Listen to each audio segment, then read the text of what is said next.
Hello, traveler. I'm the Sleepy Lorekeeper. Before there were space marines, before Terra's wars turned to legend, there was one man who refused to die. Some say he was born from 1,000 souls. Others that he was shaped by destiny itself. Tonight, we remember the beginning of the end and the birth of the Emperor. Close your eyes. The age of gods and men begins now. Long before the Imperium, before the banners of the eagle rose above Terra, there was only dust and silence. The world was broken, scattered into tribes and tyrants, each clutching to the remnants of a dying age. Empires had fallen into sand, and humanity had forgotten what it once was.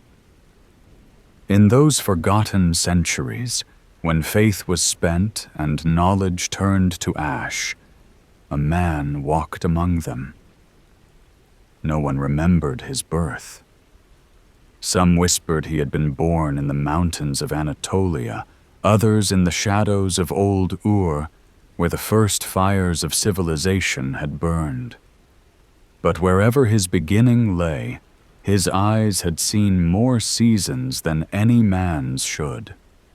He spoke rarely, yet those who heard him swore they felt the weight of eternity in his words.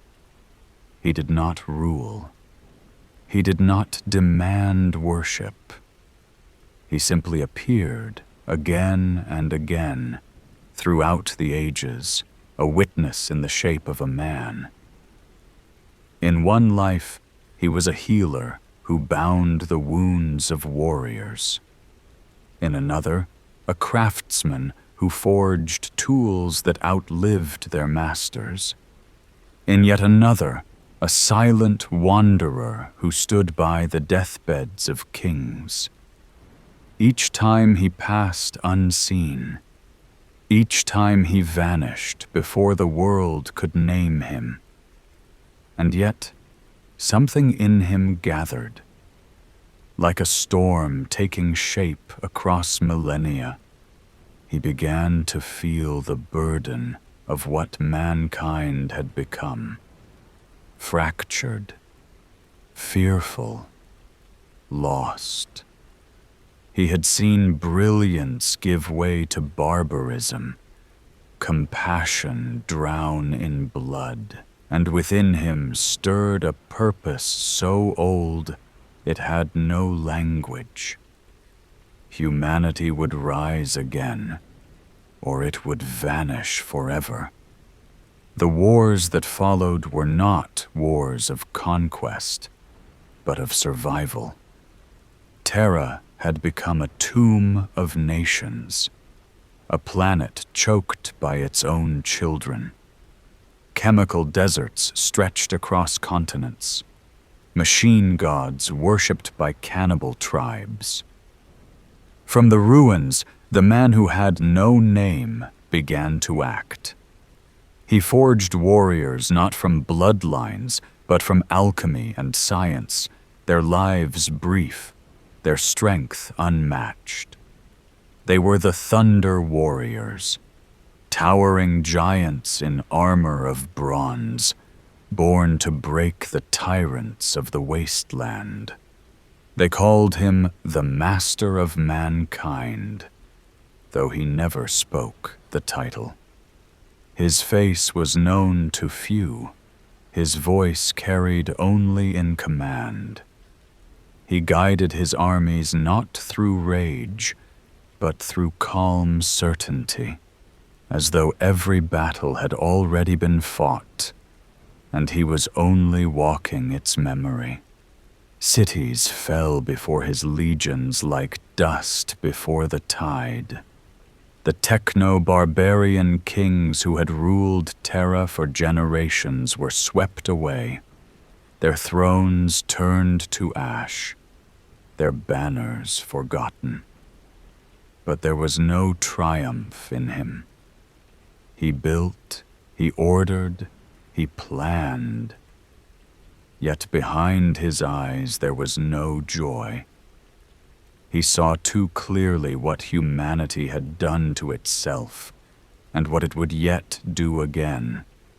His dream was not glory.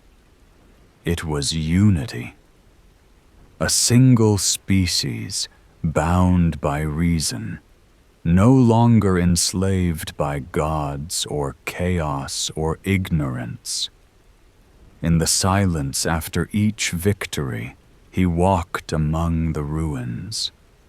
Sometimes he would kneel beside a fallen warrior, closing the eyes of one who had given his brief, engineered life for a cause he could never fully understand. Other times, he stood alone on the edge of the dead cities, staring into the horizon where the sky met the ash. There are those who say that even then, he was already more than mortal. That when a blade struck him down, he rose again within the hour. That when poison entered his veins, his blood turned it to dust. Some said he was the culmination of the first men, the last echo of shamans who had given their lives to birth one soul that would never die.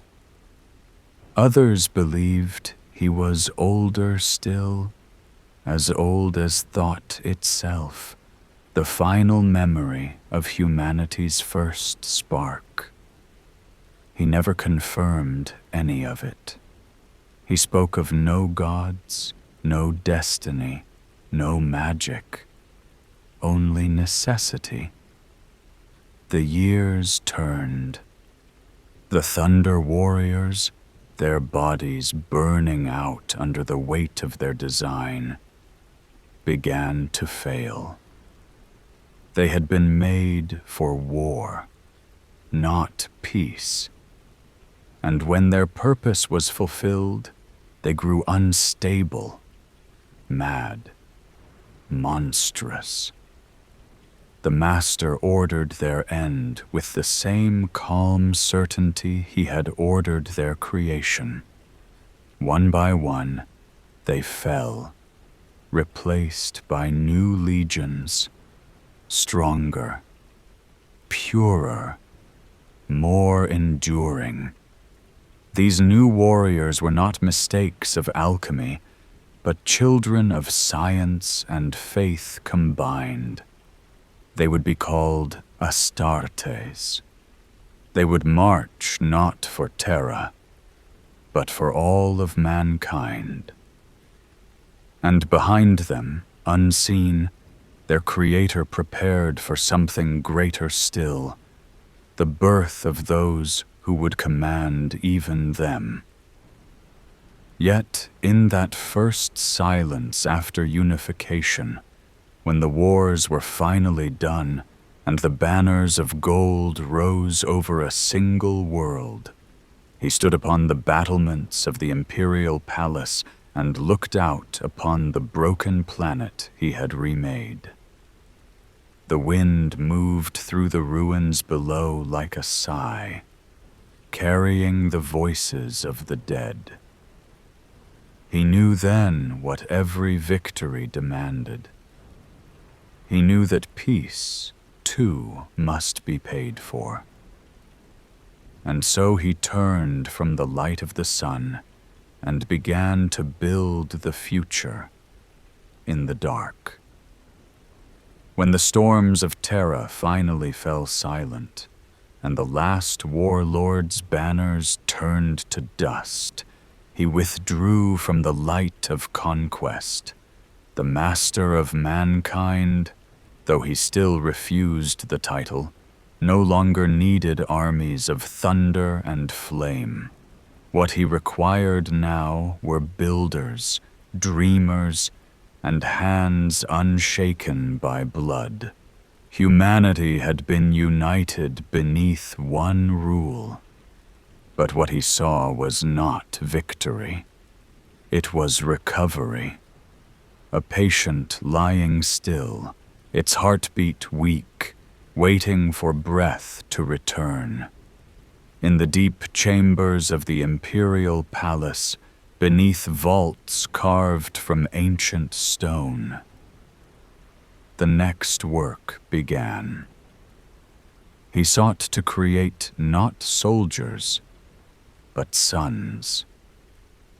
Beings who would not only fight, but lead, inspire, and carry the burden of his vision across the stars. Each would embody a fragment of him, his will, his intellect, his courage, his fury, divided into 20 souls. The halls where they were made were silent but alive. Lights pulsed like the rhythm of a heartbeat. The hum of machines echoed through endless corridors. The air was thick with the scent of oil and ozone.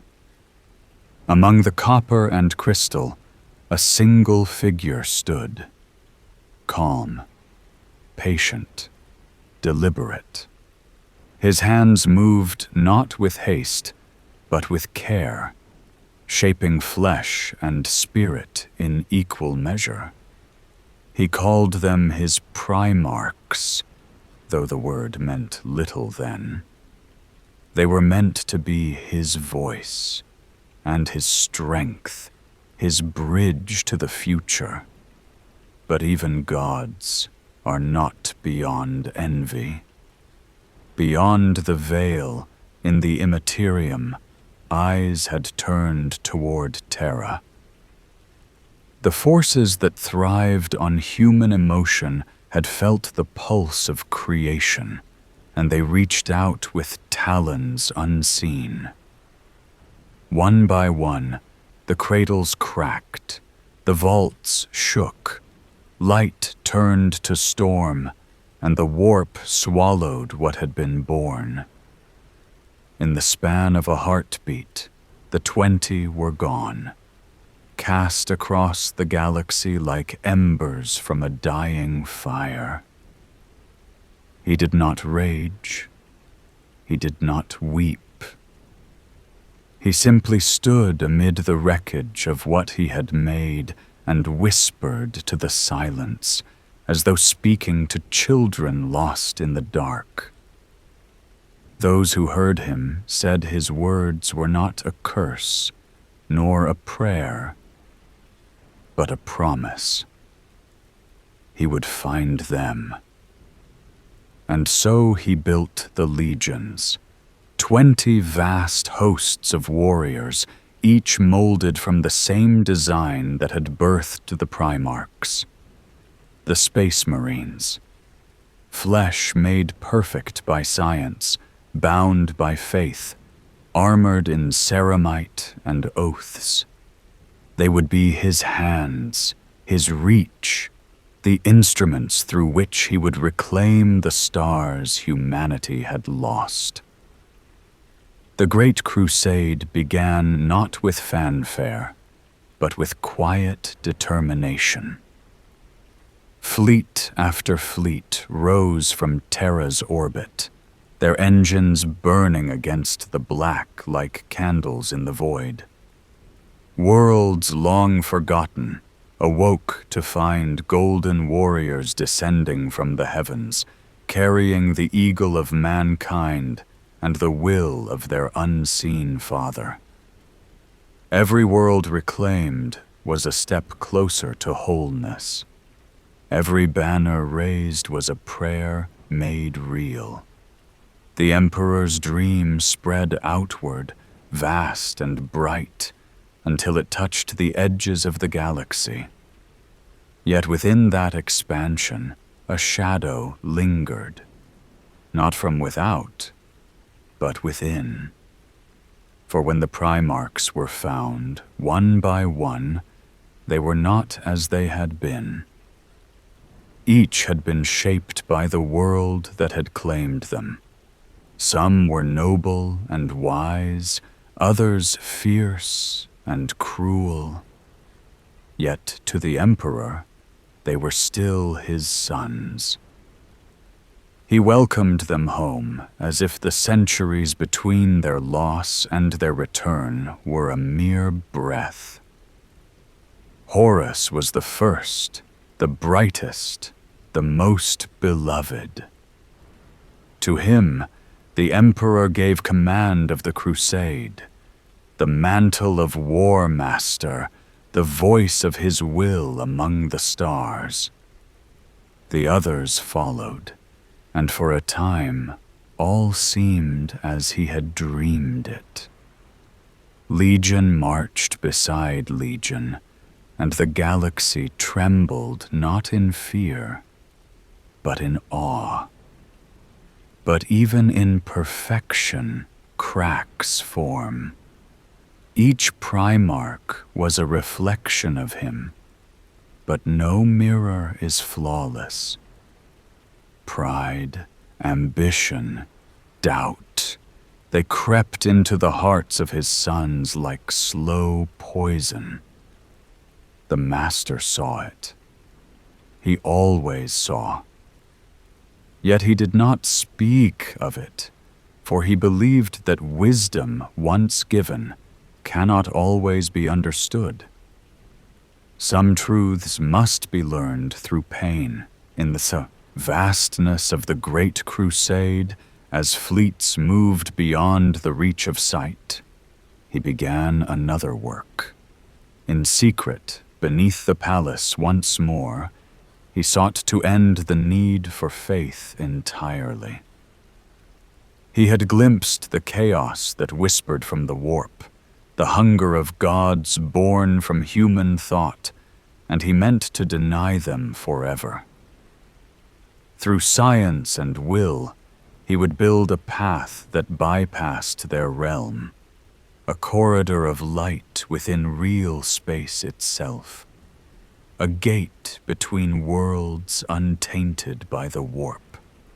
It would be called the Webway, an empire within an empire, unseen, untouched by corruption. While his sons fought in his name, he labored in silence, crafting salvation in the dark. Those who served him said that in those years he grew more distant. The warmth that once marked his presence faded to something colder, harder, like sunlight through glass. To the warriors of the legions, he had become legend. To his sons, he had become absence. Only Horus, ever the closest, sensed the shift and wondered. In his solitude, the Emperor did not rest. His mind spanned thousands of worlds, his will driving the engines of empire, his thoughts shaping destiny itself. Yet still, he felt the weight of what was coming. He had known it since the day the vaults cracked, and his children vanished into the storm. The future was written, though not yet read. He had built angels to save mankind, and one day one of them would break the sky. There came a time when silence fell upon the stars. The fleets that had carried mankind's light now drifted through darkness. Their banners dimmed, their voices turned against one another. The Emperor, in his chamber deep beneath the palace, continued his work. The webway was nearly complete, a shining corridor through which humanity could travel untouched by the warp, free from the whispers of gods. It was to be his final gift, the end of superstition, the triumph of reason. But the storm had already begun. Far from Terra, among the shattered moons of Istvan, the first betrayal burned. Horus, his favored son, his brightest flame, turned against him. The Emperor had trusted him with the galaxy, and in that trust, the seed of ruin had grown. Pride, fear, the subtle poison of chaos. No one could say where it began, yet the result was written in blood. When word of the heresy reached Terra, the Master did not rage. He did not curse the heavens or weep for his fallen sons. He only stood in the light of the unfinished webway and closed his eyes. For he had foreseen this, perhaps not in detail, but in essence, the moment when his creations would become the mirror of his own ambition. The war that followed was unlike any other. Brother against brother, legion against legion. Worlds burned like candles, each snuffed out in turn. The galaxy convulsed under the weight of betrayal. Where once the Emperor's dream had stretched outward in golden arcs, now it was consumed by fire. The loyal legions rallied to Terra, drawn home by faith, by duty, by love for the Father who had made them. The traitors came as a tide of shadow, led by the Son who had once sworn to protect him. For 7 months, the palace became the heart of all creation, its walls trembling with the fury of gods and men alike. They say that in those days, the Emperor rarely spoke. He walked the halls of the palace in silence, his golden armor dimmed with ash. To those who saw him, he seemed less a man than a presence, his gaze far beyond the battle. Perhaps he already knew what the end would demand. When the traitors broke the outer walls, when the skies above Terra turned red, the Emperor ascended to the surface. Around him marched the custodians and the last of his loyal sons. Upon the broken plain before the Eternity Gate, he met Horus for the final time. There are many tales of that battle, and none agree. Some say he pleaded with Horus, offering forgiveness even as his son struck him down. Others claim he fought with fury beyond comprehension, a god unleashed upon a god. But the truth, perhaps, lies somewhere in between, for love and wrath are not opposites. They are born of the same heart. In the end, the Emperor prevailed, but not unbroken. His body was shattered, his lifeblood spilled across the deck of the War Master's ship. Horus was dead, annihilated utterly, and yet victory felt hollow. The galaxy was silent. The dream was undone. His surviving sons carried him back to Terra.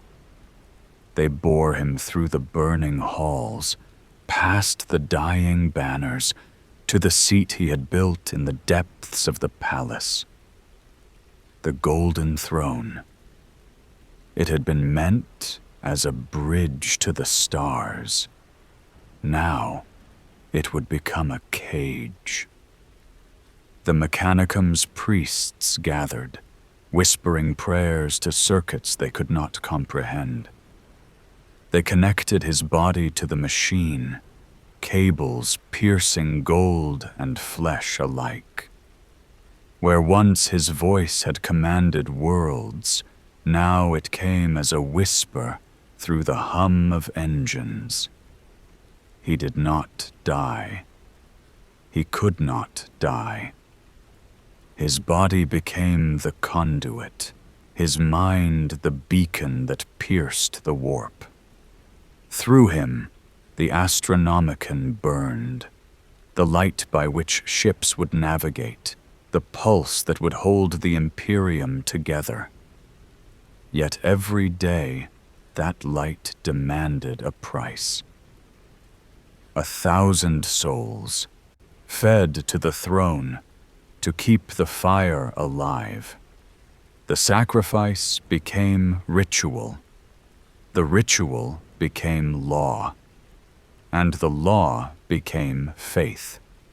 Above him, the Imperium rose from ruin. The High Lords governed in his name. The Adeptus Mechanicus called him the Omnisia. The Ecclesiarchy called him God. His image appeared on every wall, his name on every tongue. And yet, beneath the palace, the truth endured. He was not dead, and not alive.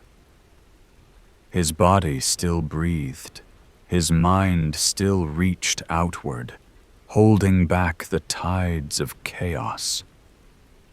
He felt every soul that burned for his sake, every prayer whispered to his image. Each one passed through him like light through glass, countless voices merging into a single, endless hum.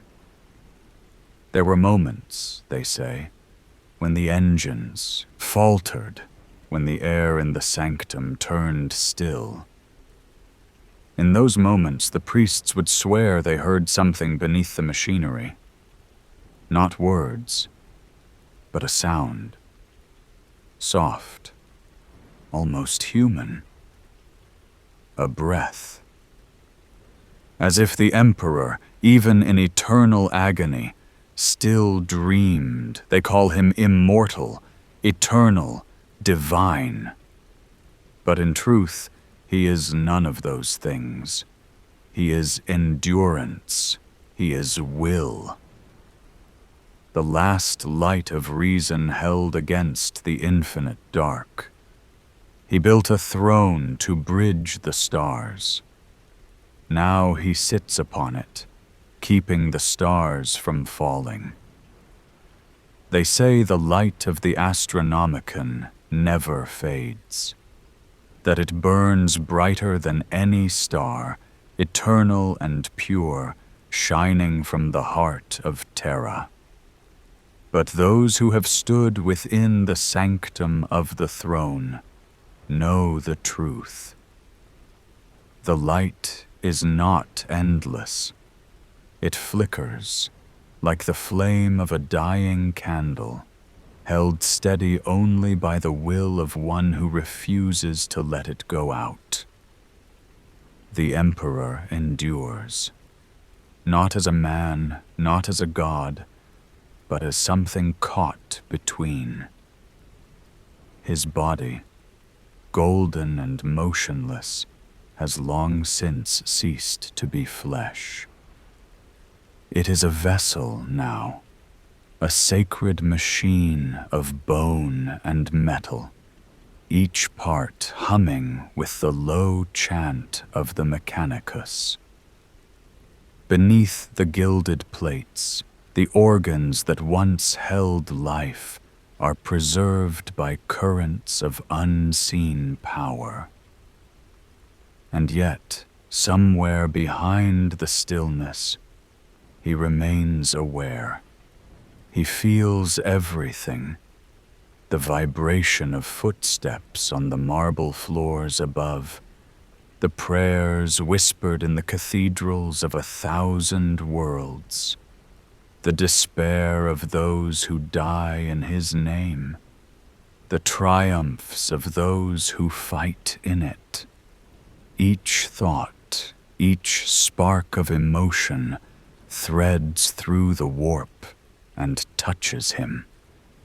The noise of 10 trillion souls woven into a single, endless murmur. In that ocean of sound, there are moments of quiet, fleeting, fragile, but real. Moments when his mind drifts through memories older than the Imperium itself, of mountains and rivers, of the smell of rain, of faces long forgotten. Sometimes the echo of laughter, sometimes the weight of silence. He does not speak, for speech would shatter the balance. The universe leans upon his stillness. His consciousness stretches far beyond the stars, holding the warp at bay, guiding the lost through the void. Every ship that sails between worlds moves within his gaze. Every navigator who opens their third eye sees a fragment of his light. And still he waits.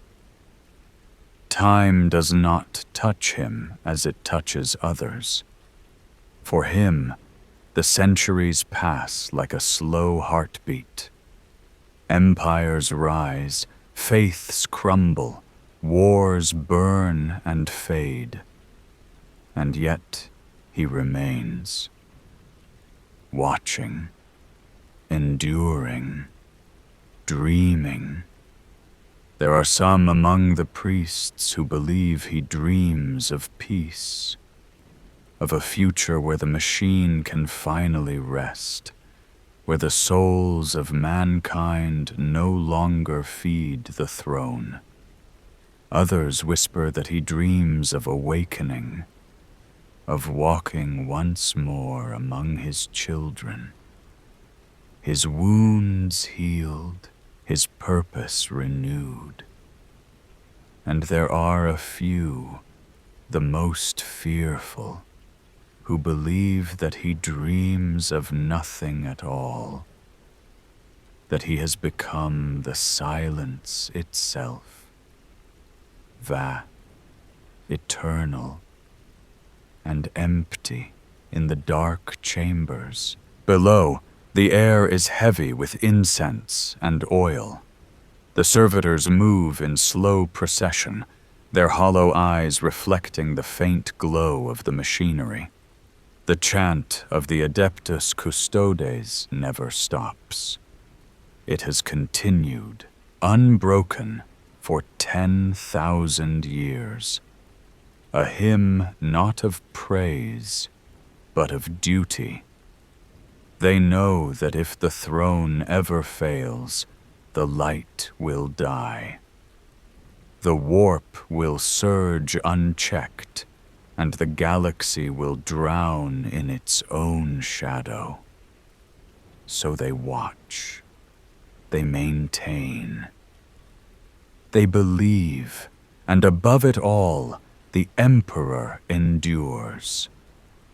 Sometimes, when the rituals are finished and the hum of the machines settles into stillness, it is said that a faint warmth fills the chamber, as though the ancient sun itself were shining from behind the metal.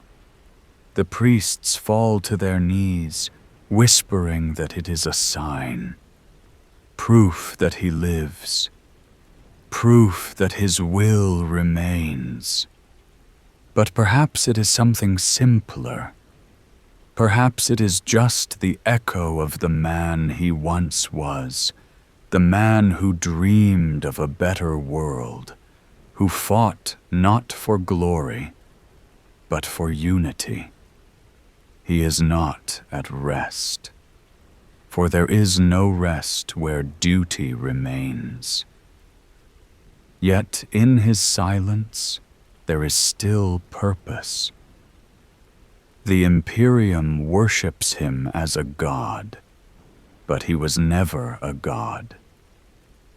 He was a man who could not die, a man who took the weight of a galaxy upon his shoulders and refused to let it fall.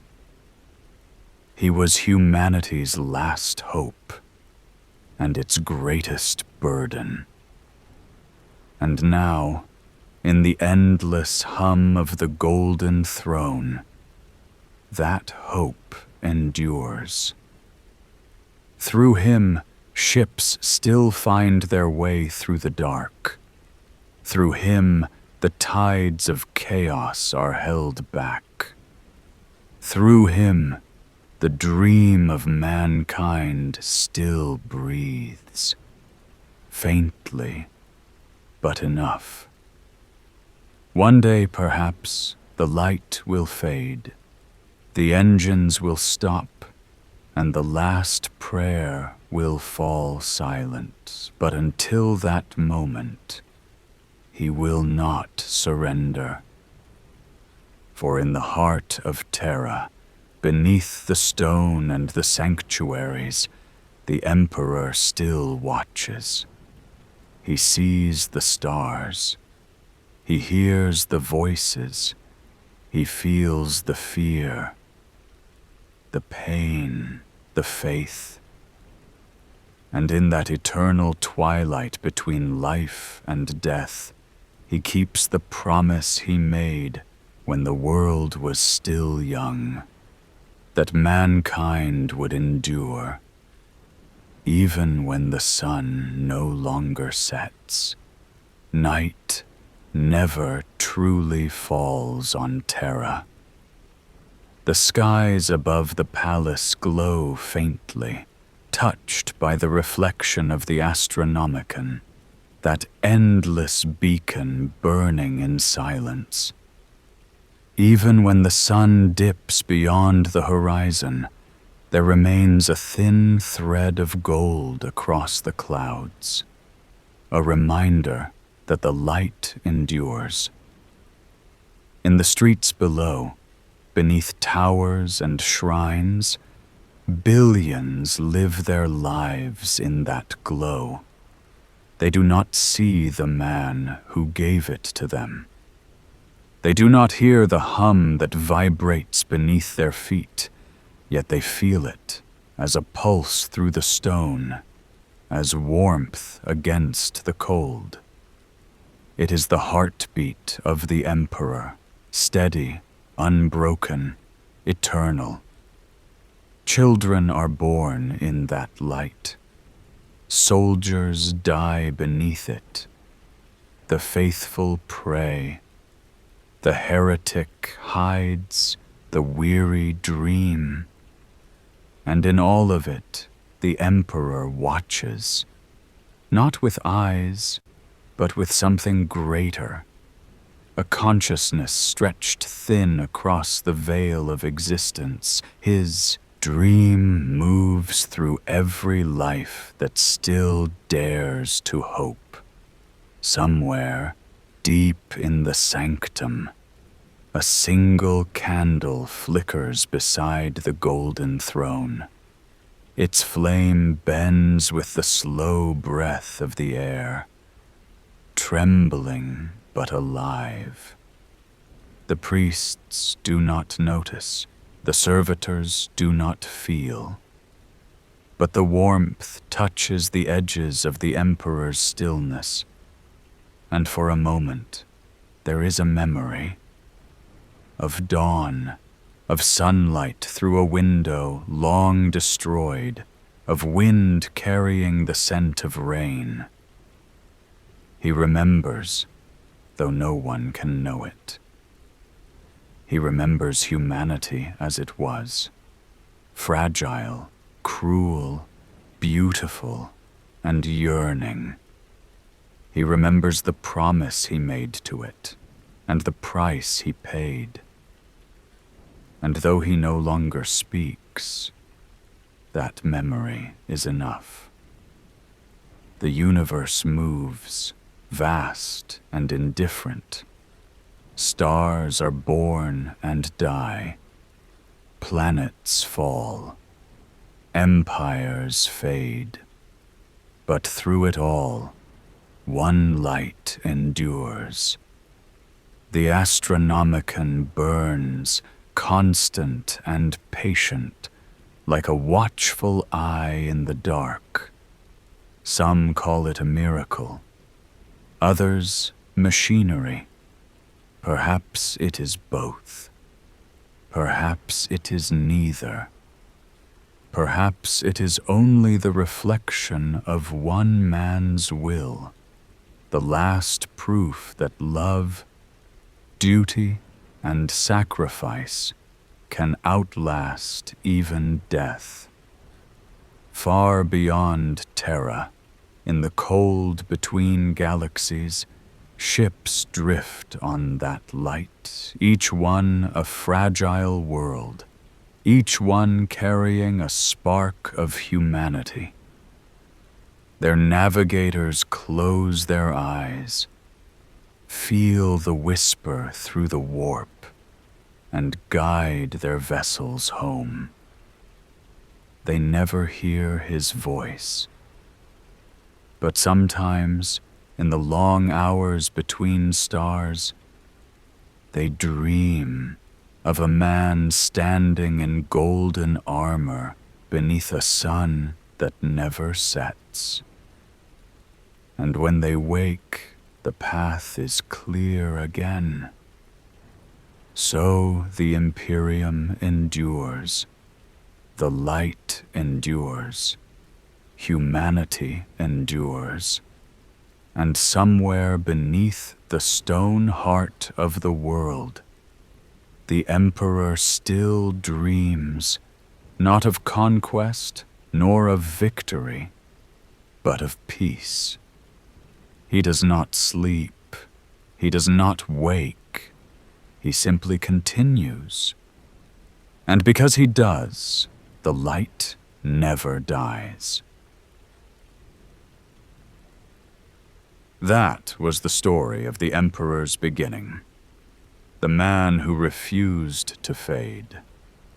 If you're still here, maybe start the next episode, or just let the quiet take you. And if you've already drifted off, that's all right. Good night, traveler. Sleep well beneath the stars.